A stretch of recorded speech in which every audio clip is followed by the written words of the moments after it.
On this day, November the 11th in 1918, the World War I Armistice was signed, signalling the end of all hostilities and bringing an end to the First World War. The Armistice of 11th of November 1918 was the armistice signed at Le Francport near Compiègne that ended fighting on land, sea and air in World War I between the Allies and their last remaining opponent, Germany. Previous armistices had already been agreed with Bulgaria, the Ottoman Empire and the Austro-Hungarian Empire, meaning that the German army was under immense pressure from combined attacks by the British, French and American armies. Back in Germany, the people were faced with food shortages caused by an Allied blockade, and this led to increasing discontent and disorder.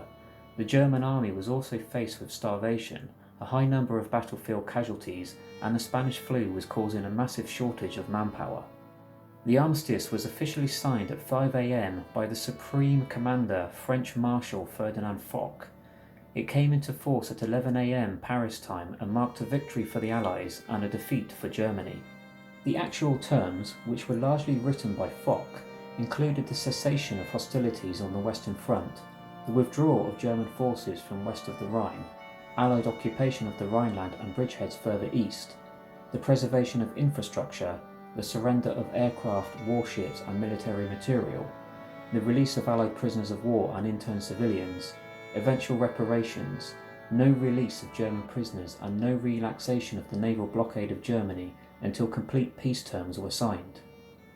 The Germans were in no position to refuse, but were able to make one minor correction, as the number of submarines that were to be handed over to the Allies actually exceeded the number in the German fleet. The armistice was extended 3 times while negotiations continued on a peace treaty. The Treaty of Versailles, which was officially signed on the 28th of June 1919, took effect on the 10th of January 1920. The fighting continued up to 11 a.m. of November the 11th, with a further 2,738 men dying on the last day of the war. At 11 a.m. there were some brief moments of interaction between the two sides. A British corporal reported, "The Germans came from their trenches, bowed to us and then went away. That was it. There was nothing with which we could celebrate except cookies." On the Allied side, there was some cheering and applause, but the dominant feeling was silence and emptiness after 52 exhausting months of war. The First World War has also been referred to as the Great War, or the war to end all wars. Of course, we know that not to be true, as it was only 21 years later when World War II started. But each year here in the UK and many other nations around the world, we come together to remember the brave men and women who paid the ultimate price to give us our freedoms. Not just in World War I, but in every conflict past and present, and I for one thank them with all of my heart.